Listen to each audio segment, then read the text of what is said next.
Hello everyone, welcome to IQ Tab. So let's start with the editorial discussion for 29th of January. First of all, let's understand कि आज हमें कौन कौन से editorial को discuss करना है. देखिए, सबसे पहले we have to talk about India Central Asia summit के बारे में. नाउ आपको याद होगा हमने कल इसके बारे में बहुत ही डिटेल में समझने की कोशिश की थी. आज हम फिर से उन पॉइंट्स को रिट्रेट करेंगे. Now why this is important? This is important because central Asia जो है अफगानिस्तान के कारण काफी ज्यादा न्यूज में आ गया है और it has become a hot topic specially for UPSC mains के लिए. जो सेंट्रल एशिया के ऊपर एक क्वेश्चन यहाँ पर डेफिनेटली एक्सपेक्टेड है जीएस पेपर 2 के अंदर in the next mains exam. इसलिए हम इंडियन सेंट्रल एशिया रिलेशनशिप को बार बार बात कर रहे हैं और इसके बारे में कोई भी यहाँ पे डेवलपमेंट होता है उसे आपको प्रॉपर्ली ट्रैक करते रहना है. ठीक है. इसके अलावा we have to talk about electoral bond. जो होता है उसके अंदर एनोनिमिटी बहुत ज्यादा बढ़ती जा रही है. नाउ इलेक्टोरल बॉन्ड्स आपको याद होगा एक कंसेप्ट स्टार्ट हुआ था 2017 के अंदर में जहां पर एक पॉलिटिकल पार्टी बिजनेस से यहां पर फंडिंग ले सकती है थ्रू दीज बॉन्ड्स. ठीक है. तो हम इस पर्टिकुलर बॉन्ड के बारे में बहुत ही डिटेल में समझने की कोशिश करेंगे कि एग्जैक्टली जो इसकी एनोनिमिटी है क्या वो सच है, क्या वो सही है, फिर गलत है. स्पेशली अगर आप सिटीजंस के पर्सपेक्टिव से देखेंगे तो क्या हमारे यहाँ पर जो एनोनिमिटी है वो इतनी ज्यादा होनी चाहिए कि पब्लिक को भी पता ना हो कि एग्जैक्टली कहां से पैसा आ रहा है या फिर ये चीज सही नहीं है. तो इस पर्टिकुलर पर्सपेक्टिव में इस एडिटोरियल को लिखा हुआ है, हम उसी पर्सपेक्टिव में से समझेंगे. नाउ देखिए, इसके अलावा this particular editorial this is also very good editorial but इसका कंटेंट थोड़ा सा पॉलिटिकल स्टेटमेंट है इसलिए हमने इसको रिविजन के फॉर्म में नहीं लिया है, इसको हमने डिस्कशन में नहीं लिया है but we can talk about it. देखिए, इसमें एक आपने एक सिंपल कंसेप्ट सुना होगा, there is a thing called as contempt of court. Now contempt of court का सीधा सा मतलब ये होता है कि अगर कोई भी person by words by actions या फिर किसी भी तरीके से कोर्ट यानी कि सुप्रीम कोर्ट, हाई कोर्ट या फिर किसी भी टाइप के कोर्ट को डिमीन करने की कोशिश करेगा, मतलब उसकी वैल्यू को कम करने की कोशिश करेगा, तो उसके अगेंस्ट एक्शन लिए जा सकते हैं. राइट.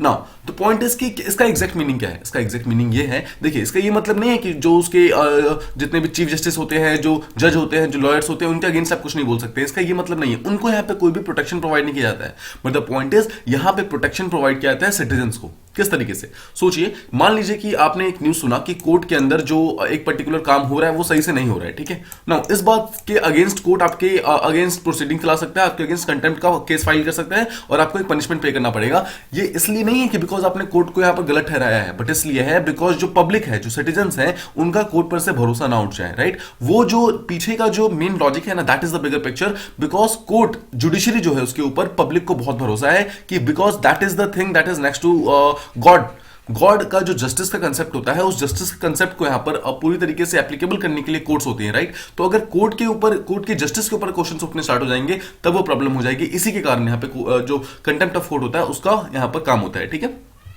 यही इस पर्टिकुलर एडिटोरियल की मेन मतलब पॉइंट था, मेन जो इसका मेन निचोड़ था, जो क्या मेन सार था वो यही था. बट इसके अलावा जो डिफरेंट इन्होंने बहुत सारे सर्कमस्टांसेस दिए हुए हैं, ठीक है, वो हमारे लिए उतने काम के नहीं है. तो यहां पर एक क्वेश्चन और पूछा जाता है इस पर्टिकुलर एडिटोरियल के अंदर, वो ये पूछा जाता है कि देखिए, अगर कोई पब्लिक अगर कोर्ट के अगेंस्ट क्वेश्चन उठाती है जहां पर कोर्ट की वैल्यू डिमीन होती है तो उसके अगेंस्ट तो एक्शन लिए जा सकते हैं. बट द पॉइंट इज कि अगर कोई चीफ जस्टिस ऑफ इंडिया खुद ही अगर बाद में मतलब रिटायरमेंट के बाद अगर कोर्ट के अगेंस्ट चीजें बोलना स्टार्ट कर दे फिर क्या होगा.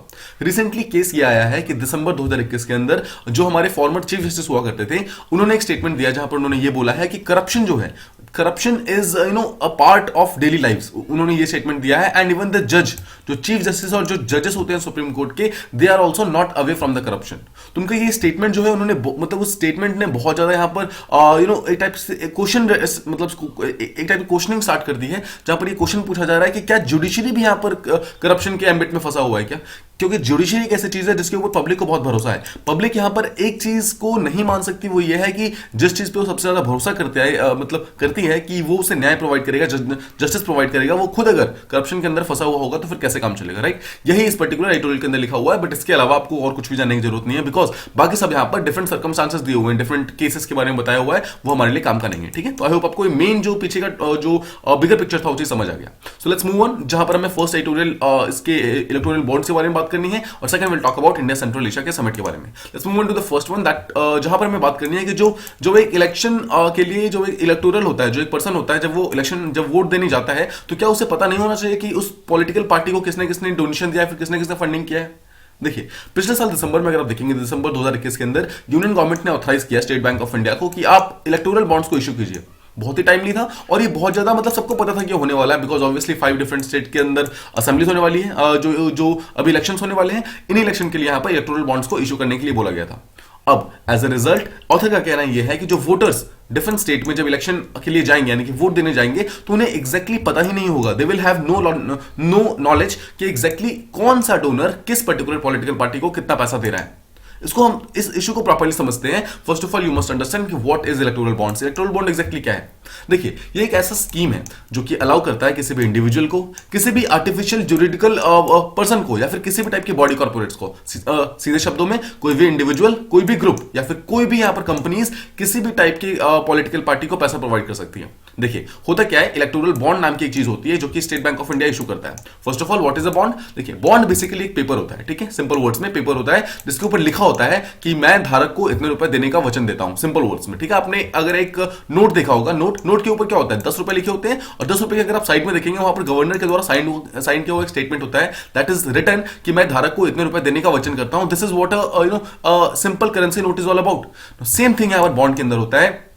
बॉन्ड के अंदर क्या होता है, आप जैसे मान लीजिए आपको एक बॉन्ड बनाना है, तो आप simply state bank of India के पास जाएंगे, स्टेट बैंक ऑफ इंडिया के पास आप कुछ पैसे देंगे, उतने पैसों का आपको बॉन्ड देगा, मतलब लिख कर देगा कि इतने पैसे इसके पास जमा हो गए हैं, जब भी चाहिए तो स्टेट बैंक ऑफ इंडिया उसके बदले में पैसे प्रोवाइड कर देगा, ठीक है। This is what a bond is. Now electoral bond का सीधा सा मतलब क्या है कि स्टेट बैंक ऑफ इंडिया को ये पावर इशू की गई है गवर्नमेंट ऑफ इंडिया के द्वारा कि वो बॉन्ड्स इशू कर सकता है, जिस बॉन्ड्स की देखिए, ये बॉन्ड जो होंगे वो 1,000 रुपए से लेकर के 1 करोड़ तक के हो सकते हैं ना। क्या होगा, इस बॉन्ड के ऊपर लिखा होगा कि एक बॉन्ड 1,000 रुपीज का है, या फिर वन बॉन्ड यहां पर 1 लाख रुपए का है। कोई भी पर्सन आएगा, इस बॉन्ड को खरीदेगा, मतलब मान लीजिए 1,000 का बॉन्ड खरीद रहा है, तो बदले में 1,000 रुपए देगा, ठीक है। और उस बॉन्ड को जाकर क्या करेगा, किसी एक पॉलिटिकल पार्टी के नाम पे जमा करा देगा। जिस भी पॉलिटिकल पार्टी के नाम पे जमा कराएगा, उस पर्टिकुलर पॉलिटिकल पार्टी के अकाउंट के अंदर उतने पैसे ऑटोमेटिकली जमा हो जाएंगे, ठीक है। This is how electoral bond works. Now देखिए क्या हुआ, क्या स्टेट बैंक ऑफ इंडिया आया, स्टेट बैंक ऑफ इंडिया ने एक बॉन्ड इशू किया।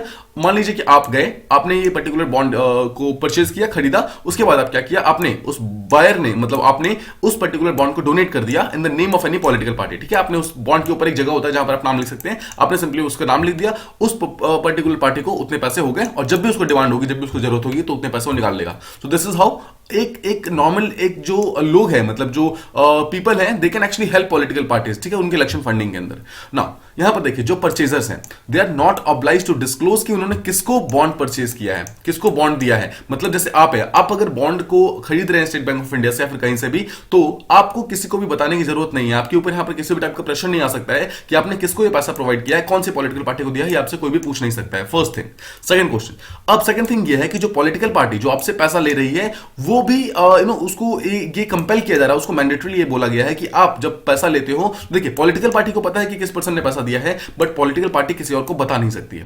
तो आप देख रहे हैं, आप किसी को बता नहीं सकते हो और पॉलिटिकल पार्टी किसी को बता नहीं सकती है, दोनों तरफ ही पूरी तरीके से एनोनिमिटी है, मतलब कोई भी किसी को नहीं बताएगा।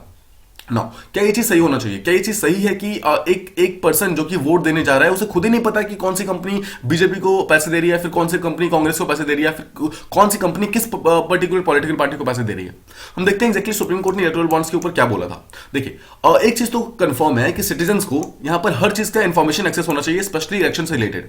मान लीजिए कि पॉलिटिकल फंडिंग हो रही है और पॉलिटिकल फंडिंग के बारे में पता ही नहीं है कि कौन सा पर्सन किस पर्टिकुलर पॉलिटिकल पार्टी को पैसे दे रहा है, तो आप कैसे डिसाइड करेंगे कि एग्जैक्टली वो पैसे सही है नहीं है, वो पैसे सही चीजों के लिए यूज हो रहे हैं या फिर नहीं यूज हो रहे हैं?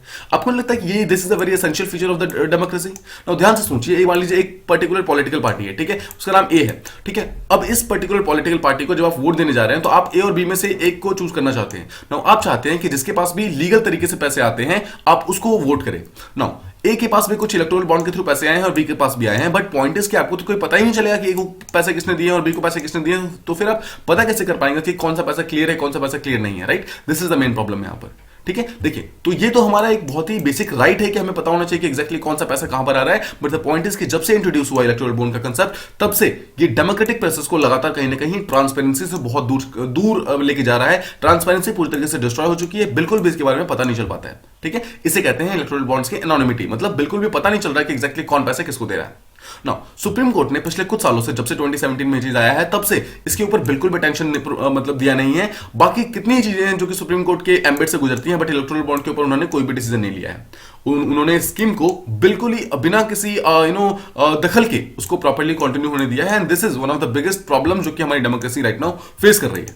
सोचिए, इससे सबसे बड़ी प्रॉब्लम क्या हो सकती है? गलत तरीके से पैसा आ सकता है, गलत लोग पैसा वो कर सकते हैं, फंडिंग कर सकते हैं, ठीक है। इन सब चीजों को रोकने के लिए सुप्रीम कोर्ट को एक प्रॉपर एफर्ट लगाना जरूरी था, बट सुप्रीम कोर्ट ने इसके उल्टा डिसीजन लेना स्टार्ट कर दिया। देखिए, सुप्रीम कोर्ट का एक जो डिसीजन आया था, उसके अंदर ये बोला गया कि बॉन्ड्स एक्चुअली एनोनिमस है ही नहीं, ठीक है। देखिए, जो एनोनिमस बॉन्ड्स हैं उसके अंदर लिखा हुआ है that bonds are anonymous, but इसके बावजूद सुप्रीम कोर्ट बोल रही है दैट जो बॉन्ड्स हैं वो एनोनिमस नहीं है। कैसे? देखिए, सुप्रीम कोर्ट का बोलना यह है कि जो वोटर्स हैं, अगर उन्हें पता करना है कि कौन सा पॉलिटिकल डोनर है, मतलब किस पर्सन ने किस पॉलिटिकल पार्टी को पैसे दिए हैं, तो आप सिंपली मैच द फॉलोइंग का कंसेप्ट यूज करो। सुप्रीम कोर्ट बोल रही है आप match the following concept use करो, जिसके अंदर सुप्रीम कोर्ट ने बोला है कि देखिए, जो परचेज कर रहा है और जो पैसे दे रहा है वो सब के सब बैंकिंग चैनल से हो रहे हैं। ऑब्वियसली बात है, कंपनी जो पैसे दे रही है और जो पॉलिटिकल पार्टी ले रही है, दोनों ही ये भी बैंक में जमा कराएगा पैसे और ये भी बैंक से निकालेगी, राइट? तो सब कुछ बैंकिंग चैनल के थ्रू हो रही है।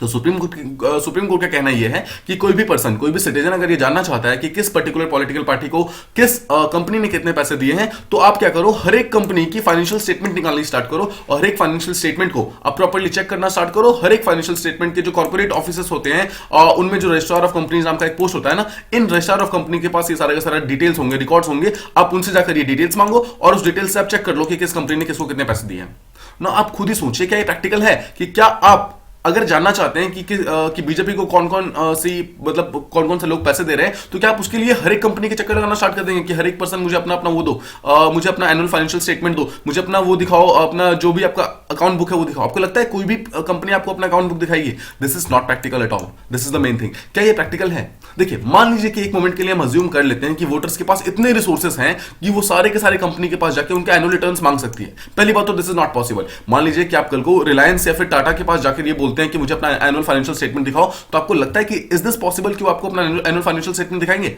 Not at all. ठीक है, now this is the thing. But the question is कि सुप्रीम कोर्ट को ये चीज बहुत ही अच्छे से समझ आ रही थी। क्वेश्चन ये नहीं था कि किस तरीके से पता करना है। द क्वेश्चन वाज कि क्या एक पॉलिटिकल पार्टी का ये ऑब्लिगेशन नहीं है कि ये सारे के सारे डिटेल्स को पब्लिक के सामने रखा जाए कि एग्जैक्टली कहां से हमें पैसे मिल रहे हैं वो हम पब्लिक को बता रहे हैं सिंपल वर्ड्स में। अगर if they had nothing to hide, अगर उनके पास छुपाने को कुछ नहीं था, they should have simply told the public कि हमें इस पर्टिकुलर सोर्स से पैसे मिल रहे हैं और इस सोर्स से पैसे मिल रहे हैं, राइट? सिंपल टर्म्स में ये चीज एक्चुअली हम सुप्रीम कोर्ट से एक्सपेक्ट कर रहे थे। बट सुप्रीम कोर्ट ने क्या किया, इस चीज का एक्चुअली मजाक बनाना स्टार्ट कर दिया when Supreme Court said that just go to the political parties and go to the business offices, उनका annual financial statement मांगो, उनका account book मांगो और उसके बाद उनसे पैसा लेना स्टार्ट करो। ठीक है, now this is the thing that is not good for democracy. Now अगर आप मान लीजिए कि आप डिफरेंट कंपनीज में जाते भी हैं, but companies are under no obligation, वो क्यों आपको अपना नाम देंगे कि किस पर्टिकुलर पार्टी को उन्होंने पैसे दिए हैं, किसको उन्होंने डोनेशन पे किया, क्यों देंगे? They are under no obligation, उनके ऊपर तो कोई ऐसा रूल नहीं है।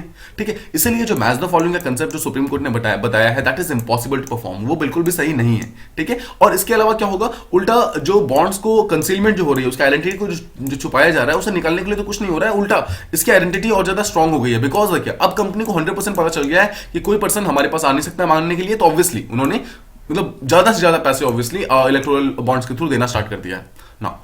इस चीज को अगर आप बेसिक समझोगे तो एनोनिमिटी जो है ना, it is written into the programmes ideals. Electoral bonds के अंदर एक होता है जैसे basic structure of the constitution होता है, उस तरह basic structure of this electoral bonds एक है जो कि एनोनिमिटी है, और इस चीज को हम हटा नहीं पा रहे हैं। बट इस चीज का हटना जरूरी है, तभी तो जो इलेक्शन है हमारा फ्री एंड फेयर हो पाएगा। अगर हम फाइनेंशियल जो हमारे फाइनेंस मिनिस्टर था उनका स्टेटमेंट समझेंगे इस इलेक्टोरल बॉन्ड के कंसेप्ट में, तो उस टाइम हमारे फाइनेंस मिनिस्टर हुआ करते थे लेट अरुण जेटली सर। ठीक है, अरुण जेटली सर ने उन्होंने इस टाइम ये स्टेटमेंट दिया था that the donor will know which party he is depositing money to. मतलब जो पैसे दे रहा है, मान लीजिए जो भी बिजनेस हाउसेस हैं, उन्हें तो मालूम चल जाएगा कि किस पर्टिकुलर पॉलिटिकल पार्टी को पैसे दे रहे हैं। जो पॉलिटिकल पार्टी है उन्हें भी मालूम चल जाएगा कि इलेक्शन कमीशन ऑफ इंडिया के थ्रू, मतलब ऑब्वियसली उनको सामने बताना होता है कि हमें यहां से इतने पैसे मिले हैं। तो देखिए, जो डोनर है, जो पैसे दे रहा है, उसे ही मालूम है कि उसने किस पॉलिटिकल पार्टी को मतलब पैसे दिए हैं। जो पॉलिटिकल पार्टी है उन्हें ही पता है कि उन्हें किस डोनर ने पैसे दिए हैं। नो, सिर्फ ये चीज पता नहीं चल पाएगा कि किस डोनर ने किस पॉलिटिकल पार्टी को दिए हैं। जैसे मैं आपको एग्जांपल देता हूं, मान लीजिए डोनर्स के नाम पे ए बी सी हैं, ये तीनों लोग हैं जो कि पार्टीज को पैसा देना चाहते हैं, वो ठीक है, मतलब बेसिकली पैसा पे करना चाहते हैं, पैसा ये लोग वो करना चाहते हैं पॉलिटिकल पार्टीज को। ना पॉलिटिकल पार्टीज का नाम देख लेते हैं, PQR मान लीजिए पॉलिटिकल पार्टी की नेम है। अब ए बी सी तीनों मान लीजिए पैसे देते हैं, 100 रुपए देते हैं, ठीक है, और ये PQR को मिल जाते हैं। ना मान लीजिए कि ए ने क्यू को दिया था, बी ने पी को दिया था, सी ने आर को दिया था, बट पॉइंट इज ये तो पता चल जाएगा कि ए बी सी ने पैसे दिए हैं और PQR ने लिए हैं, बट ये पता नहीं चल पाएगा कि ए ने किसको दिए हैं, बी ने किसको दिए हैं और सी ने किसको दिए हैं। This is the major question. But finance minister का सीधा स्टेटमेंट था कि डोनर को पता चल जाएगा, पॉलिटिकल पार्टी को मालूम चल जाएगी, तो बाकियों को पता होने की जरूरत नहीं है। नाउ ध्यान से सोचिए, हमारा जो आर्टिकल है, जो हमारा कॉन्स्टिट्यूशन है, उसके अंदर आर्टिकल 19 है। Article 19 provides us right to freedom of expression. Now this right to freedom of expression has one thing inherent in it, that is called as right to know. Now we citizens also have right to know। आपको ध्यान रखना है, right to freedom of expression के अंदर right to no भी आता है, यानी कि हमें जानने का अधिकार है। But we are not getting that particular right, ठीक है, हमें फंडामेंटल राइट चीज नहीं मिल रही है ना। कुछ यहाँ पर ऐसे लॉज बनाए गए जिसके कारण ये पॉलिटिकल फंडिंग और ज्यादा अनफ्रेंडली हो गई, कुछ रिस्ट्रिक्शंस यहाँ पर लगा दिए गए, कुछ चेंजेस यहाँ पर कुछ दिनों में किए गए। देखिए जो ओरिजिनल जो इलेक्टोरल बॉन्ड था जो कि 2017 के अंदर आया था, उसके अंदर कुछ अमेंडमेंट्स किए गए। फर्स्ट अमेंडमेंट वाज कि पहले एक टाइप का प्रोहिबिशन हुआ करता था कि मान लीजिए कोई भी कंपनी है, अगर वो किसी पॉलिटिकल पार्टी को पैसे देना चाहती है तो उसके पिछले 3 सालों का, पिछले 3 इयर्स का जो भी एवरेज प्रॉफिट था, ठीक है, उस प्रॉफिट का 7.5% उससे ज्यादा पैसे नहीं दे सकती है, ठीक है। आई होप आप इस चीज को प्रॉपर्ली समझ गए। फिर से समझिए, मान लीजिए कि एक पर्टिकुलर कंपनी है जो कि पैसे देना चाहती है, क्या करना है उसको, 1 साल 2 साल और 3 साल, पिछले 3 सालों का उसको एवरेज उसने कितना पैसा कमाया उस कंपनी ने वो निकालना है, ठीक है। जो जितना पैसा कमाया उसमें से प्रॉफिट कितना है उसका एक एवरेज प्रॉफिट निकालना है। मान लीजिए 100 रुपए का उसका एवरेज प्रॉफिट निकलता है पिछले 3 साल का, ठीक है, तो इस 100 रुपए का 7.5% यानी कि 7 रुपए 5 पैसे, ठीक है, मतलब 7.5 रुपीज, सिर्फ इतना ही वो पे कर सकता था पहले इलेक्टोरल बॉन्ड के थ्रू, मतलब टोटल प्रॉफिट का सिर्फ 7.5%। बट द पॉइंट इज इस चीज को उन्होंने रिमूव कर दिया, रिसेंटली रिमूव कर दिया गया है, जहां पर बोला है कि आप इससे ज्यादा भी पैसे दे सकते हो मतलब पॉलिटिकल पार्टीज को। इसका सीधा सा मतलब क्या है कि कोई भी पर्टिकुलर जो अब कंपनी है वो कितना भी पैसा दे सकती है, इसके अंदर कोई भी रिस्ट्रिक्शंस नहीं है। रिस्ट्रिक्शंस को हटा दिया गया कि what is the upper limit, ये अपर लिमिट अब कोई रहा नहीं। सेकंड चीज, एक और चीज यहां पर अमेंड किया गया। अब सेकंड चीज ये बोला गया था कि कोई भी कंपनी अगर इलेक्टोरल बॉन्ड के थ्रू पैसा पे करना चाहती है, फिर देना चाहती है किसी भी पॉलिटिकल पार्टी को, तो उससे पहले उस कंपनी का पिछले 3 साल के अंदर एग्जिस्टेंस होना जरूरी है। मतलब वो कंपनी बिल्कुल नई कंपनी नहीं होनी चाहिए, वो कम से कम 3 साल से फंक्शनिंग होनी चाहिए, तभी वो पर्टिकुलर कंपनी पैसे दे सकती है डिफरेंट पॉलिटिकल पार्टीज को। But again this was also lifted. Now ये क्यों लाया गया था पहले वो समझिए। आपने एक कंसेप्ट सुना होगा that is called as shell companies. Now what is shell companies? Shell companies ऐसी कंपनीज होती है दैट आर नॉट रियल, मतलब companies that are not real, that are just on paper, सिर्फ पेपर पे जो कंपनीज होती है उन्हें शेल कंपनीज कहते हैं। सिंपल टर्म्स में शेल कंपनीज का सीधा सा मतलब है, मान लीजिए कि एक पर्टिकुलर पर्सन है जिसके पास ब्लैक मनी है, ठीक है, बहुत सारा पैसा है जो कि उसने गलत तरीके से कमाया है। अब इस ब्लैक मनी को व्हाइट में कन्वर्ट करने के लिए क्या करता है, वो एक शेल कंपनी बनाता है, मतलब एक कंपनी को अपने नाम से रजिस्टर कराता है और ये शो करता है कि मैंने वहां पर एक बिल्डिंग, मतलब एक पर्टिकुलर प्लेस पे एक बिल्डिंग बना रखी है, उस बिल्डिंग के अंदर 100 लोग काम कर रहे हैं, ठीक है, और उस बिल्डिंग का डेली खर्चा जो है वो 1 लाख रुपए का है। बट एक्चुअली वहां पर ऑन ग्राउंड कोई बिल्डिंग भी नहीं है, ना ही 100 लोग काम कर रहे हैं, ना ही उसका कोई भी खर्चा है। बट ये पर्सन अपने ब्लैक मनी को लगातार हर दिन 1-1 लाख रुपए निकालता रहता है, ये शो करके कि ये एक पर्टिकुलर मतलब 1 लाख रुपए जो है मेरा व्हाइट हो चुका है बिकॉज मैंने बिल्डिंग के ऊपर खर्चा किया और 100 लोगों के ऊपर खर्चा किया। फिर अगले दिन 1 लाख रुपए खर्च हो गया, फिर ऐसे ऐसे करके वो सारे के सारे ब्लैक मनी को धीरे धीरे व्हाइट में कन्वर्ट कर सकता है। This is the main thing जो कि शेल कंपनीज का होता है, ठीक है। देखिए शेल कंपनीज के बहुत सारे बेनिफिट यूजर्स भी होते हैं और कुछ गलत यूजर्स भी होते हैं। ये हमने उसका रॉन्ग यूज समझा है कि एग्जैक्टली शेल कंपनीज को गलत तरीके से कैसे यूज किया जा सकता है। इसी चीज को रोकने के लिए यहां पर यह स्टेटमेंट लाया गया था कि कम से कम 3 साल तक आपका कंपनी काम करना चाहिए, उसके बाद ये पॉलिटिकल पार्टीज को फंडिंग कर सकते हो। बट द पॉइंट इज इस चीज को रिसेंटली लिफ्ट कर दिया गया है, तो इन दोनों ही केसेस में कहीं ना कहीं प्रॉब्लम अब इंक्रीज हो गई है। नाउ गवर्नमेंट का यहां पे स्टैंड देखते हैं। देखिए अगर आप देखेंगे कि रिसेंटली जो दो चीजें हटाई गई हैं तो उससे क्या हुआ है, सबसे पहली बात तो जो पैसों का जो लिमिट था उस चीज को अनलिमिटेड कर दिया गया है, और सेकंड जो भी कौन सी पॉलिटिकल पार्टी अब दे रही है आपको पैसा, कौन सा कॉर्पोरेट, कौन सी कंपनी आपको पैसा दे रही है, वो सब पूरी तरीके से एनोनिमस हो गया। आपको पता ही नहीं चलेगा कि मतलब कोई शेल कंपनी थी, कोई ओरिजिनल कंपनी थी, कौन सी कंपनी एग्जैक्टली आपको पैसा दे रही थी। नाउ अपने डिफेंस में गवर्नमेंट यहां पे 2 स्टेटमेंट्स बोलती है। आप इस 2 स्टेटमेंट को बहुत ही ध्यान से सुनिएगा। फर्स्ट स्टेटमेंट इज कि voters have no fundamental right to know how the political parties are funded. Point is कि क्या वोटर्स के पास इस चीज का फंडामेंटल राइट नहीं है कि पॉलिटिकल पार्टीज को फंडिंग कहां से मिल रही है, कौन उन्हें फंडिंग कर रहा है, सही पर्सन फंडिंग कर रहा है फिर नहीं कर रहा है जानने का right. This is one of the main problem जो गवर्नमेंट बोल रही है कि वोटर्स के पास ऐसा कोई फंडामेंटल राइट है ही नहीं। सेकंड चीज, यहां पर अगर आप स्कीम को देखेंगे तो स्कीम मतलब गवर्नमेंट का बोलना ये है दिस इलेक्टोरल बॉन्ड का स्कीम जो है वो ब्लैक मनी का रोल इसको एलिमिनेट कर रहा है हमारे इलेक्शन से ना। अगर आप रीजनेबली दोनों ही चीजों को प्रॉपर्ली एग्जामिन करेंगे, प्रॉपर्ली समझेंगे, तो आपको ये चीज तो डेफिनेटली पता चल जाएगी कि दोनों में से एक भी स्टेटमेंट सही नहीं है, दोनों ही स्टेटमेंट्स आर टोटली रॉन्ग। अगर दोनों ही स्टेटमेंट मतलब पूरी तरीके से गलत है तो एग्जैक्टली सही क्या है। देखिए पहली बात तो हमारे पास राइट टू नो है। पहली बात सुप्रीम कोर्ट ने ओवर एंड ओवर अगेन बार बार ये चीज एक्सप्रेस की है, कंसिस्टेंटली ये बोला है कि voters they have the right to freely express themselves during election.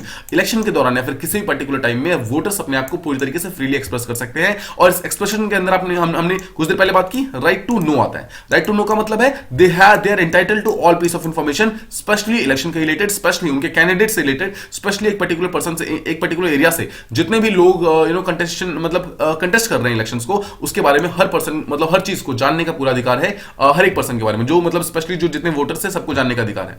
Now अगर आप इलेक्टोरल प्रोसेस में पार्टिसिपेट करना चाहते हैं, अगर आप उसको मीनिंगफुल रखना चाहते हैं, अगर आप उसको प्रॉपर्ली मान लीजिए कि आप वोटिंग करने जा रहे हैं, आप चाहते हैं कि एक बहुत ही इन्फॉर्म डिसीजन ले, तो आपको नहीं लगता कि एक इन्फॉर्म डिसीजन लेने के लिए आपको ये चीज पता करना बहुत जरूरी है कि एग्जैक्टली इन कैंडिडेट्स को कौन बैक कर रहा है, मतलब इनके कैंडिडेट्स के पीछे किसका हाथ है, कौन इनको एग्जैक्टली पैसा प्रोवाइड कर रहा है, ये सब जानना बहुत जरूरी है। तभी तो आप एक इन्फॉर्म डिसीजन ले पाएंगे ना। अगर आप एक इन्फॉर्म डिसीजन नहीं ले पाएंगे तो फिर आप सही पर्सन को वोट कैसे कर पाएंगे? एंड एज यू नो, सही पर्सन को वोट करना is the most important thing right now in elections, right now. Second चीज, कुछ दिनों पहले इलेक्शन कमीशन ऑफ इंडिया ने सुप्रीम कोर्ट के अंदर एक एफिडेविट फाइल किया था, एक सिंपल वर्ड्स में केस फाइल किया था, जिसके अंदर उन्होंने ये बोला था कि पिछले कुछ सालों में इलेक्शंस के अंदर ब्लैक मनी का अमाउंट लगातार बढ़ता जा रहा है।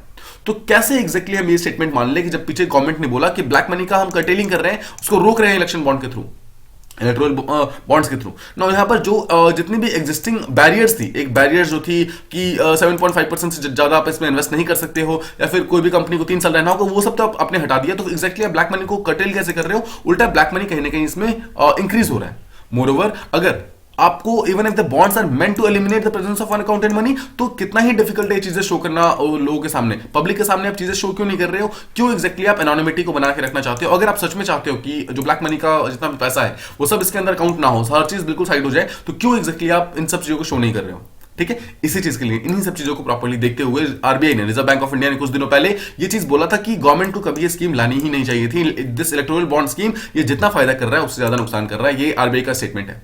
नाउ नेक्स्ट क्वेश्चन कम्स कि इज इट कॉन्स्टिट्यूशनल? क्या ये बिल्कुल सही है? नाउ देखिए, अगर हम इसके कॉन्स्टिट्यूशनलिटी की बात करेंगे तो एक चीज तो आपको समझ लेना है, ये चीज दिस इज फार मतलब much more than being constitutional या फिर अनकॉन्स्टिट्यूशनल। बिकॉज अगर आप एनोनिमिटी रखते हैं तो इसका कहीं ना कहीं हमारे डेमोक्रेसी को डायरेक्टली इफेक्ट पड़ता है। What is democracy? Democracy is a government by the people, for the people and to the people. If we see the statement, if government is for the people, अगर government for the people है, should not मतलब जो people है उनको खुद को पता नहीं होना चाहिए क्या कि एग्जैक्टली पॉलिटिकल पार्टी को कौन फंडिंग कर रहा है? This is one of the biggest ironies यहां पर हमारी खुद की डेमोक्रेसी के अंदर देखी जा रही है। सेकंड स्टेटमेंट देखिए, हम चाहते हैं कि इलेक्शन हमारा फ्री एंड फेयर हो, बट कैसे? ये फ्री और फेयर कैसे होगा अगर हमें यही नहीं पता है कि एग्जैक्टली कौन पैसे दे रहा है डिफरेंट पॉलिटिकल पार्टीज को और कौन पैसे नहीं दे रहा है?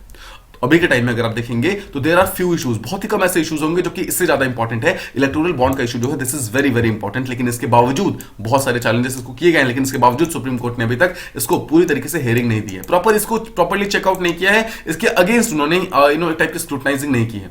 एक चीज आपको ध्यान रखना है, delayed justice is denied justice. इसका सीधा सा मतलब है कि अगर सुप्रीम कोर्ट इसको टाइम से अगर सही नहीं कर पाएगा तो कहीं ना कहीं आगे जाकर फेड कंप्लाई हो जाएगा। इसका मतलब है कि जस्टिस डिनाई करने के बराबर हो जाएगा, कोई फायदा नहीं होगा। कल को जाकर अगर ब्लैक मनी हमारे इलेक्शन का एक इनहेरेंट पार्ट बन गया, गलत तरीकों से पैसे लाना अगर हमारे इलेक्शन का एक पार्ट बन गया, तो कल को जाकर हम चाहकर भी कुछ नहीं कर पाएंगे, because this is the starting period. Starting के टाइम में हमें इन सब चीजों को प्रॉपर्ली सॉल्व आउट करना है। ठीक है, इसी चीज के लिए यहां पर बोला जा रहा है कि स्पेशली इस पर्टिकुलर केस में, इलेक्टोरल बॉन्ड के केस में, this particular damage is more starker, वो ज्यादा प्रॉब्लम कॉज कर रहा है, बिकॉज वो कहीं ना कहीं हमारे इलेक्शन के इंटेग्रिटी को, हमारे इलेक्टोरल प्रोसेस को स्टेक पे डाल दे रहा है। उसके कारण हमारी प्रॉब्लम और ज्यादा यहां पर इंक्रीज हो जा रही है। कुछ व्यूज देखते हैं। कुछ दिनों पहले एक मतलब बहुत सारे डिफरेंट जो सुप्रीम कोर्ट के जजेस हैं, हाई कोर्ट के जजेस हैं, डिफरेंट कंट्रीज के जो जजेस हैं, उन्होंने इसके बारे में अपने स्टेटमेंट दिए थे। 1957 में एक जज थे, उन्होंने एक स्टेटमेंट दिया था कि अगर इलेक्शन के अंदर कॉर्पोरेट फंडिंग स्टार्ट हो गई तो वो कहीं ना कहीं बहुत बड़ा थ्रेट कॉज करेगा।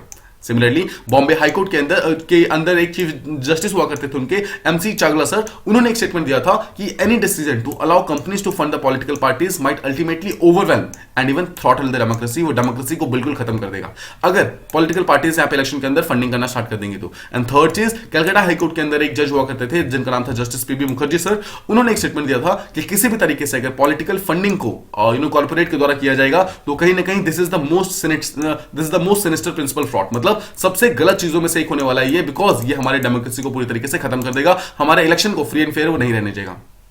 फाइनली ऑथर का क्या बोलना है? ऑथर ये बोलते हैं कि देखिए जो इंडिविजुअल सिटीजन हैं, हम उनके हमेशा इक्वालिटी की बात करते हैं, बट द पॉइंट इज कि क्या आपको इक्वालिटी लग रहा है? दो लोगों के बीच में क्या कभी इक्वालिटी आ सकती है? एक पर्सन जो कुछ भी मतलब एक भी पैसा यहाँ पर वो नहीं दे रहा है, ठीक है, कोई भी फंडिंग प्रोवाइड नहीं कर रहा है किसी पॉलिटिकल पार्टी को, बड़ी चीज उसे पता ही नहीं है कि कौन कौन पॉलिटिकल पार्टी को फंडिंग दे रहा है। और सेकंड टाइप में बड़ी बड़ी बिजनेस है, बड़ी बड़ी कंपनीज है जो कि actually thousand of crore, lakh of crore पैसे वहां पर प्रोवाइड करिए पॉलिटिकल पार्टीज को फंडिंग के रूप में। तो क्या दोनों के बीच में कभी इक्वालिटी आ सकती है? बिल्कुल भी नहीं आ सकती। सकती है, बिकॉज उनका जो कॉन्ट्रीब्यूशन है दैट इज टोटली डिफरेंट। एक नॉर्मल पर्सन का जो कॉन्ट्रीब्यूशन है, दे इवन कांट होप, वो सोच भी नहीं सकते 1000 करोड़ के बारे में, लैक्स के बारे में वो सोच भी नहीं सकते।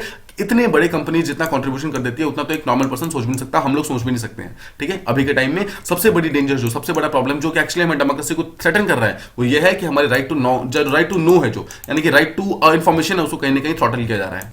तो ऐसा नहीं है कि सिर्फ हम यहाँ पर उनकी कॉन्ट्रीब्यूशन को मैच नहीं कर पा रहे हैं जो बिग कंपनीज है, बट साथ ही साथ हम यहाँ पर हम तो इस पोजीशन में भी नहीं पहुंचे अभी तक कि हमें प्रॉपर नॉलेज हो। हमें तो ये भी नहीं पता है कि एग्जैक्टली कौन से लोग हैं जो पॉलिटिकल पार्टीज को पैसा दे रहे हैं, हमें उनकी आइडेंटिटी तक नहीं पता है। क्या हमारी डेमोक्रेसी को इससे बड़ा कोई थ्रेट हो सकता है? राइट। ये था फर्स्ट आर्टिकल हमारा। आई होप आपको इलेक्टोरल बॉन्ड्स के बारे में प्रॉपर्ली हर चीज समझ आ गई होगी। Now let's move on to the next topic that we have to talk about. It is about India और सेंट्रल एशिया के रिसेंट समिट के बारे में। नाउ यू मस्ट रिमेंबर कि सेंट्रल एशिया जो है एक बहुत ही इंपॉर्टेंट चल रहा है अभी के टाइम में, specially mains point of view से काफी इंपॉर्टेंट है, और उसका जो मैपिंग होगा वो प्रीलिम्स पॉइंट ऑफ व्यू से काफी ज्यादा इंपॉर्टेंट होने वाला है। नाउ रिसेंटली इंडिया और सेंट्रल एशिया के बीच में एक समिट हुआ है, जिसके अंदर जो फाइनल स्टेटमेंट आया है उसके अंदर कुछ वर्ड्स यूज किए गए हैं, जहां पर बोला गया है दोनों कंट्रीज, दोनों ही जो रीजन है एक्चुअली इंडिया और सेंट्रल एशियन रीजन, दोनों के बीच में सिविलाइजेशनल, कल्चरल, ट्रेड और पीपल टू पीपल लिंकेजेस काफी ज्यादा स्ट्रांग है। लेकिन सबसे बड़ी प्रॉब्लम क्या है यहाँ पर? Lack of access to land routes. कल भी मैंने आपको एक चीज बताई थी कि इंडिया और सेंट्रल एशिया के बीच में कभी भी कोई भी समिट होगा, आज या फिर 5 साल के बाद भी, एक चीज आपको हमेशा देखने को मिलेगी, वो है कि lack of access to land routes को हमेशा प्रॉब्लम को सॉल्व करने की कोशिश करेंगे।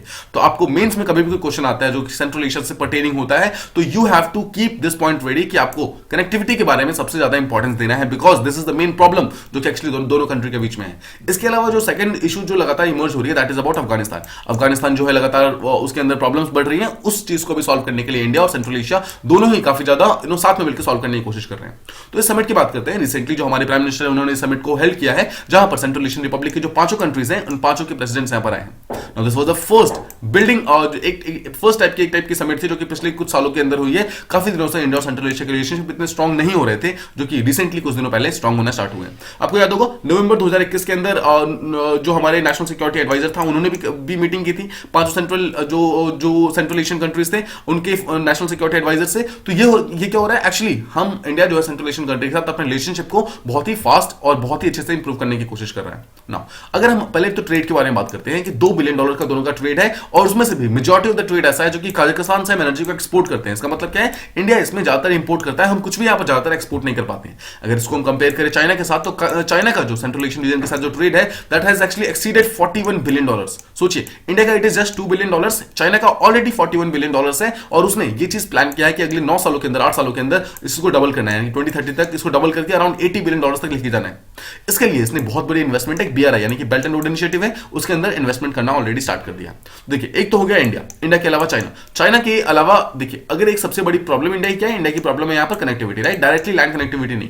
कुछ प्रॉब्लम्स, कुछ रूट्स देखते हैं कि एग्जैक्टली कौन कौन से रूट है जो कि इंडिया और सेंट्रल एशिया को जोड़ते हैं। फर्स्ट इज कि पाकिस्तान, थ्रू पाकिस्तान हम जा सकते हैं, बट पाकिस्तान ने यहाँ पर पूरी तरीके से इंडिया के ट्रांजिट रेट को अलाउ नहीं किया है, डिनाई कर दिया। मतलब इंडिया जो है पाकिस्तान का रूट यूज करके सेंट्रल एशियन कंट्री तक नहीं पहुंच सकता है। सेकंड रूट कौन सा है? ईरान का Chabahar port, right? Chabahar port के बारे में हम कल हमने बहुत ही डिटेल में समझा था, आज फिर देखते हैं। देखिए, ईरान का चाबहार पोर्ट एक ऐसा कंसेप्ट है, जिसके एक ऐसा प्लेस है जिसके थ्रू हम डायरेक्टली सेंट्रल एशियन कंट्री में जा सकते हैं। लेकिन देखिए, मैं आपको मैप के थ्रू समझाता हूं। पहला तो रिलेशन है कि अगर इंडिया न्यू दिल्ली से डायरेक्टली पाकिस्तान से ही अफगानिस्तान होते हुए डिफरेंट सेंट्रल एशियन कंट्री के अंदर जा सकती है। This is a simple route, लेकिन ये चीज काम नहीं करेगा ऑब्वियसली, बिकॉज पाकिस्तान ने यहाँ पर पूरे एरियाज में अपना ट्रांजिट ऑर्डर बंद कर रखा है इंडिया के लिए स्पेशली, ठीक है? तो सेकंड कंसेप्ट आता है, इंडिया जो है यहाँ से गुजरात पोर्ट से निकलेगा, this particular place is called as Chabahar port, ठीक है? अब देखिए, चाबहार अगर जाएगा तो यहां तक तो चलो ठीक है पहुंच जाएगा, but the point is Chabahar से अगर सेंट्रल एशियन कंट्री जाना है तो nearest central Asian country is Turkmenistan. वहां तक पहुंचने के लिए इंडिया को इतना बड़ा सोचिए हाईवे बनाना पड़ेगा, यानी कि या फिर किसी भी टाइप की रोड कनेक्टिविटी करनी पड़ेगी, रेलवे की कनेक्टिविटी करनी पड़ेगी, और इसके अंदर इन्वेस्टमेंट काफी ज्यादा जाएगा। बट इंडिया इस इन्वेस्टमेंट को करने को रेडी नहीं है फिलहाल के लिए। क्यों? बिकॉज ऑब्वियसली यूएसए लगातार ईरान के ऊपर सैंक्शंस लगा रहा है। तो यूएसए अगर सैंक्शंस लगाएगा तो ईरान के अंदर रेड और रोड कनेक्टिविटी अगर इंडिया बनाने की कोशिश भी करेगा ना, तो इंडिया और यूएसए के रिलेशनशिप कहीं ना कहीं आगे जाकर खराब होने स्टार्ट हो जाएंगे। तो ये रूट भी कहीं ना कहीं काम नहीं करेगा, ठीक है? ओके, थर्ड रूट समझते हैं। थर्ड रूट है यहाँ पे, अगर रशिया और ईरान के बीच में जो international north south transport corridor है INSTC, अगर उसको हम प्रॉपर्ली समझे थ्रू बंदर अब्बास पोर्ट, तो क्या वो चीज काम कर सकती है ना? इसको समझते हैं। देखिए, ये इंडिया है, अगेन इंडिया गुजरात या फिर मुंबई पोर्ट से निकलेगी ना। देखिए, आपको ध्यान रखना है, यहाँ पे चाबहार है, बट अंदर की तरफ जहां पर आपको एक कर्व दिख रहा है ना, यहाँ पर बंदर अब्बास पोर्ट है, ठीक है? तो यहीं से अगर इंडिया चाहे तो डायरेक्टली गुजरात से बंदर अब्बास पोर्ट जाएगी, बंदर अब्बास पोर्ट से एक प्रॉपर हाईवे को डेवलप करके यहां तक पहुंचेगी, ठीक है? उसके बाद देखिए पहले तो हो गया ईरान, सेकंड हो गया ईरान, सॉरी पहले हो गया इंडिया, देन हो गया ईरान, ईरान के बाद this particular country that you से दिस कंट्री इज अजरबैजान, ठीक है। तो अजरबैजान की पोर्ट पे जाएगी, फिर ये कैस्पियन सी है, कैस्पियन सी के होते हैं फिर यहां पर जाते हुए रशिया को यहां पर टच करेगा डायरेक्टली, ठीक है। उसके बाद मॉस्को होते हुए सेंट पीटर्सबर्ग जाएगा और यहां पर देखिए डिफरेंट सेंट्रल एशियन कंट्री के साथ डायरेक्टली ट्रेड कर सकता है और यहां तक कि यूरोपियन कंट्री के साथ भी ट्रेड कर सकता है। But the point is this is also not feasible, दो रीजन। पहला रीजन ये है कि this particular route is incomplete, अभी तक ये चीज पूरी तरीके से डेवलप नहीं हुआ है, अभी भी अनडेवलप्ड है, ठीक है। पहला तो ऑपरेशनल नहीं है, और सेकंड चीज में दो सेंट्रल एशियन रीजन ऐसे हैं, उज्बेकिस्तान और तुर्कमेनिस्तान। अगर आप ध्यान से देखेंगे, देखिए दीज टू कंट्रीज, ये देखिए ये पाकिस्तान है, ये अफगानिस्तान है, ये वाला कंट्री और ये वाला कंट्री, ये सब कंट्रीज जो है ये इसके अंदर पार्ट ही नहीं है, मतलब ये इसका पार्ट नहीं है। अगर आप ये दोनों कंट्री देखेंगे इसका पार्ट नहीं है, इसका मतलब है कि ऑल्दो इंडिया पहुंच भी जाएगा तो सारे सेंट्रल एशियन कंट्री के साथ डायरेक्टली डील नहीं कर पाएगा, ठीक है। ये हो गया थर्ड ऑप्शन, इसको भी इंडिया ने कहीं ना कहीं साइड कर दिया है। Fourth option is through Tapi का जो गैस पाइपलाइन है उसके थ्रू हम अपनी कनेक्टिविटी को इंक्रीज कर सकते थे। तापी आपको याद है, तापी को हम फिर से समझते हैं। देखिए तापी को अगर आप देखेंगे तो आपको तापी मिलेगा बेसिकली तुर्कमेनिस्तान, अफगानिस्तान, पाकिस्तान और इंडिया, ये चार कंट्री जो है वो साथ में मिलकर तापी का वो बनाते हैं। नाउ इसको देखिए, this particular country is India, ठीक है, this is Pakistan, this is Afghanistan. तो अफगानिस्तान और ये ईरान है, ईरान और अफगानिस्तान के बीच में अगर आप ऊपर देखेंगे दिस इज तुर्कमेनिस्तान, ठीक है। तो इंडिया एक्जैक्टली चाहता है, मतलब जो तुर्कमेनिस्तान वो चाहता है, देखिए तुर्कमेनिस्तान, फिर अफगानिस्तान, फिर पाकिस्तान और India, these are the four countries actually form TAPI, ठीक है, TAPI। तो इस चीज को बनाना चाहता है, बट अगेन आपको याद होगा ये चीज के लिए भी इंडिया ने अपने कहीं ना कहीं मना कर दिया। क्यों? बिकॉज पहला रीजन तो पाकिस्तान है, पाकिस्तान और इंडिया के रिलेशनशिप अच्छे नहीं है, और सेकंड चीज आगे जाकर अगर कोई भी वॉर टाइप सिचुएशन आती है तो पाकिस्तान क्या कर सकता है, हमारे इस ऑयल एंड गैस का जो ये पाइपलाइन है इसको बंद कर सकते हैं, इसके कारण इंडिया का जो ऑयल एंड गैस का जो सप्लाई है वो काफी ज्यादा इंपैक्ट हो जाएगा, ठीक है। और सेकंड रीजन इज अफगानिस्तान के अंदर अनस्टेबिलिटी है, इंस्टेबिलिटी होने के कारण तालिबान वहां पे गवर्नमेंट में है, और तालिबान अगर गवर्नमेंट में है तो सबसे बड़ी चीज ये है कि कल को अगर इंडिया और अफगानिस्तान के रिलेशनशिप अच्छे नहीं होते हैं तो अगेन तालिबान गवर्नमेंट जो है इस चीज को बंद कर सकती है, ठीक है, इस ट्रेड रूट को, मतलब ये जो पाइपलाइन है उसको बंद कर सकती है, उसके कारण अगेन इंडिया और अफगानिस्तान के बीच प्रॉब्लम हो जाएगी, इंडिया के अंदर जो सप्लाई है वो कहीं ना कहीं बंद हो जाएगा। तो तापी का भी यहां पर इशू गया। फिर और फाइनली एक रूट आता है कि अगर हम डायरेक्टली अफगानिस्तान पहुंचे और अफगानिस्तान के थ्रू हम सेंट्रल एशियन कंट्री को जाने की कोशिश करें तो again that is a problem, because Taliban ने वहां पर टेक ओवर कर रखा है, और तालिबान के अंदर जितने भी ह्यूमैनिटेरियन क्राइसिस हैं, जितनी प्रॉब्लम चल रही है टेररिज्म की, रेडिकलिज्म की, उसके कारण इंडिया और सेंट्रल एशिया का, इंडिया और अफगानिस्तान का मिली जो रिलेशनशिप है वो फॉर्मल बेसिस पे इंक्रीज नहीं हुआ है। तो ये हमने रूट्स देखे, ये हर एक रूट जो है कहीं ना कहीं मतलब प्रॉफिटेबल है, काम का है, बट इनमें से कोई भी अभी तक ऐसा नहीं हो जो कि बहुत ज्यादा फिजिबल हो। इनमें से हर एक थीम प्रॉपर्ली आउटलाइन किया गया था रिसेंटली समिट में, हर एक चीज हर एक रूट के बारे में बात की गई थी, और मतलब इसके ऊपर जो भी पोटेंशियल है उसके बारे में प्रॉपर्ली बात की गई थी। इसके अलावा कुछ और चीजें बात की गई थी जहां पर स्ट्रक्चर्ड एंगेजमेंट के बारे में बात की गई थी इंडिया और सेंट्रल एशियन कंट्री के बीच में, स्पेशली ज्वाइंट वर्किंग ग्रुप्स बनाने की बात की गई है ऑन अफगानिस्तान और चबहार, दो ज्वाइंट वर्किंग ग्रुप्स बन रही है, ठीक है। इसके अलावा बहुत सारे एजुकेशनल और कल्चरल अपॉर्चुनिटीज को इंक्रीज करने की बात की जा रही है, दोनों कंट्री को आपस में मिलकर बहुत सारी चीजों को साइन अप करना है। नाउ देखिए अभी रिसेंटली जो इंडिया के द्वारा जो डिफरेंट इन्वेस्टमेंट किए गए हैं, डिफरेंट जो अटेम्प्ट किए गए हैं, वो इस चीज के लिए है कि दोनों जो रीजन्स हैं उनके बीच में जो एक्सचेंजेस है उसको और ज्यादा इंस्टीट्यूशनलाइज किया जाए, मतलब ज्यादा से ज्यादा दोनों के बीच में ट्रेड हो, ट्रेड, इन्वेस्टमेंट, डेवलपमेंट, इन सब चीजों के ऊपर पैडल लगाया जाए और ज्यादा इस चीज को इंक्रीज किया जाए। नाउ देखिए एक चीज आपको ध्यान रखना है, इंडिया ऑल्दो इतना कुछ कर रहा है but India is not the only country जो कि इस पर्टिकुलर रीजन के अंदर अपने इन्फ्लुएंस को इंक्रीज करने की कोशिश कर रही है। इंडिया के अलावा और भी बहुत सारी कंट्रीज है, रशिया, चाइना, पाकिस्तान, ये सब के सब कहीं ना कहीं इस पर्टिकुलर रीजन के अंदर अपने इन्फ्लुएंस को बढ़ाने की कोशिश कर रहे हैं। देखिए रशिया तो आप ऑब्वियसली जानते हैं, रशिया इस पर्टिकुलर एरिया का बहुत बड़ा प्लेयर है, because Russia is the direct neighbour of central Asian countries. अगर आप चाइना को देखेंगे, China is now the biggest development and infra partner of central Asian countries. India वहां तक पहुंचने की कोशिश कर रहा है, but China is already reach $41 billion का ट्रेड, इंडिया अभी $2 बिलियन के आसपास है, मतलब बहुत पीछे है इंडिया, ठीक है, चाइना से। अगर आप चाइना को देखेंगे, चाइना ने रिसेंटली इंडिया से पहले एक वर्चुअल समिट किया था जिसके अंदर जितने भी सेंट्रल एशियन कंट्री के प्रेसिडेंट थे सबने पहले चाइना के साथ मिले थे, उसके बाद वो इंडिया के पास आते हैं। अगर आप पाकिस्तान को देखेंगे, पाकिस्तान खुद अपने रिलेशनशिप को सेंट्रल एशियन कंट्री के साथ इंक्रीज करना चाह रहा है, इंप्रूव करना चाह रहा है, स्पेशली दोनों ने बीच में आपस में काफी ज्यादा ट्रांजिट ट्रेड अग्रीमेंट साइन किए हैं इंडियन ओशन में पहुंचने के लिए। देखिए पाकिस्तान ने उनको यहां तक कि डायरेक्टली एक एक्सेस रूट प्रोवाइड किया है। देखिए अगर किसी तरीके से सेंट्रल एशियन कंट्री यहां पर प्रेजेंट है, ठीक है, सेंट्रल एशियन कंट्री ईरान के थ्रू, सॉरी अफगानिस्तान के थ्रू डायरेक्टली यहां पर पाकिस्तान आएंगे, पाकिस्तान के थ्रू यहां पर पोर्ट ऑफ गवादर यहां पर है और कराची पोर्ट यहां पर, देख रहे हैं आप, दोनों ही पोर्ट को यूज करके सेंट्रल एशियन कंट्री डायरेक्टली यहां पर अरेबियन सी यानी कि इंडियन ओशन के अंदर आ सकती है, ठीक है। तो देख रहे हैं पाकिस्तान भी अपनी रिलेशनशिप को लगातार इंप्रूव करने की कोशिश कर रहा है। तो यहां पर ऑथर का बोलना यह है कि इंडिया को अगर अपने इस पर्टिकुलर चीज को बहुत ही संभाल के रखना होगा, ठीक है, मतलब इंडिया को अपने हर एक स्टेप को बहुत ही ध्यान से रखना होगा, और जितने भी चेंजेस यहां पर जियोपॉलिटिकल ऑर्डर में हो रहे हैं उन सब चेंजेस के साथ लगातार चलते रहना होगा, ताकि जो हमारा फ्यूचर है, जो भी हमारा फ्यूचर के टाइज है इंडियन सेंट्रल एशियन रिलेशन के बीच में, वो चीज और ज्यादा स्ट्रांग हो और जो भी प्रॉब्लम्स है उन सब चीजों को हम साइड कर सके, ठीक है। ये थे हमारे दोनों टॉपिक। आई होप आपको दोनों टॉपिक प्रॉपर्ली समझ आ गए होंगे। नाउ इसके अलावा देखिए, हमें एक चीज मैं आपको मतलब बताना चाह रहा हूं, एक चीज मुझे आपसे डिस्कस करनी है, ये है कि जब भी आप एक पर्टिकुलर ट्यूटोरियल सुनते हैं, ठीक है, एक पर्टिकुलर आप कोई टॉपिक सुनते हैं, तो आपको वहां पर एक छोटा सा काम करना है ना, you must write those things. आप एक ब्लैंक शीट ले सकते हैं, एक ब्लैंक शीट के ऊपर आपको जो भी थॉट्स आपको याद है, आप उस थॉट्स को सिंपली लिख सकते हैं, ठीक है। नाउ फर्स्ट कुछ ग्राउंड रूल्स है इसके। First ground rules, I don't expect you to write 100%, ठीक है, जो भी आपने सुना है आपको 100% नहीं लिखना है। सेकंड चीज, यू अगर आपको याद हो रहा है तो आप 10% 20% जितना आपको याद आ रहा है, you should write that much only. आप थोड़ा थोड़ा लिखेंगे ना, आफ्टर 1 मंथ आफ्टर 2 मंथ्स क्या होगा, ऑटोमेटिकली आपके 10 या 20% जो है, it will increase to around 70%, it will increase to around 80%। आपकी जो कंसेप्चुअल क्लैरिटी है वो चीजों के अंदर ऑटोमेटिकली इंक्रीज होना स्टार्ट हो जाएगी अगर आप चीजों को लिखना स्टार्ट कर देंगे। Because when you write a particular thing, you have to think about that, and when you have to think about that, तो आपके दिमाग को चर्निंग अप मतलब होना होता है, और जब लगातार आपका दिमाग चर्न अप होगा तो ऑटोमेटिकली आपको चीजें बेटर समझ आनी स्टार्ट हो जाएंगी। तो जैसे आज का सेंट्रलेशन रीजन के ऊपर टॉपिक है, ठीक है, और जो फर्स्ट टॉपिक था, दोनों के बारे में आप सिंपल एक ब्लैंक शीट लेकर आप उसको लिख सकते हैं। आप उसको सिंपली लिख करके देख सकते हैं कि आपको एक्जैक्टली कितनी चीजें ध्यान आ रही है। उसके बाद अगर आप चाहे तो इस टॉपिक को और ज्यादा एक बार और दोबारा आप इसको रीड कर सकते हैं, दोबारा पढ़ सकते हैं, तो आपको इससे क्या होगा, एक बेटर आइडिया लग जाएगा, ठीक है। तो ये था एक सिंपल सा सजेशन, आप इसे ट्राई कर सकते हैं, आपको डेफिनेटली इससे काफी ज्यादा हेल्प मिलेगी। आई होप आपको इस चीज का कुछ ना कुछ फायदा हो रहा होगा। I hope you like the video, please do like share and subscribe, and thank you so much for listening.